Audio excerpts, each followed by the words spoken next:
如果你係佢，你今晚會做咩？問下佢咪知咯。有冇佢電話？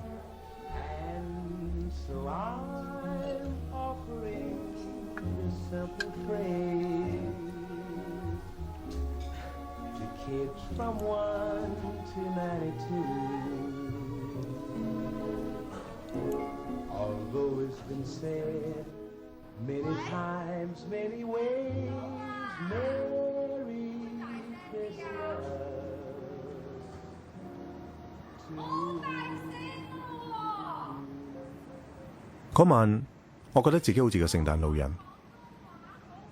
我帶咗佢返報館，等佢同男朋友通咗個長途電話。見到佢咁開心，我都戥佢好高興。其實所謂1224、1225喺現實生活入邊係平安夜。每年嗰一晚，好多人都會特別需要一啲溫暖。嗰晚我自己雖然得唔到，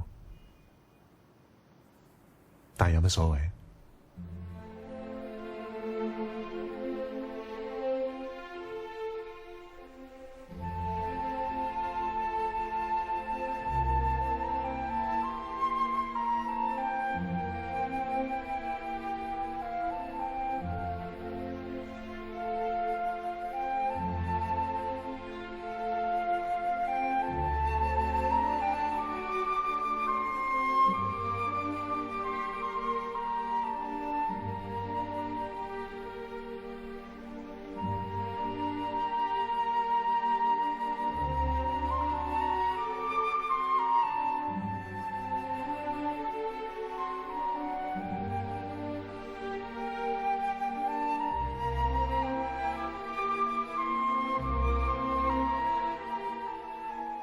我終於明白，個機械人唔答你，未必係因為佢遲鈍，或者佢唔鍾意，亦有可能係佢已經心有所屬。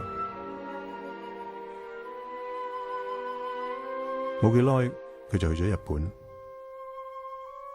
臨走嗰陣，我將啱啱寫好嘅2047送俾佢，我希望佢會睇啦。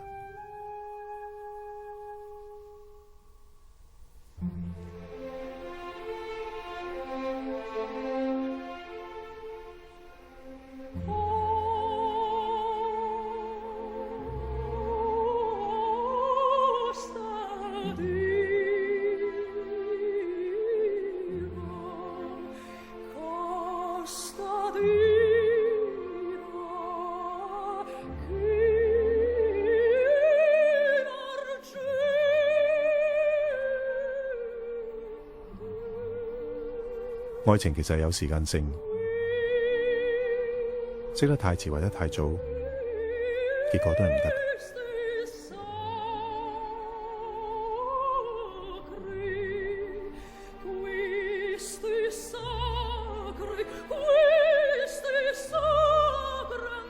如果我喺另一個時間或者地方識得佢，結果可能會唔一樣。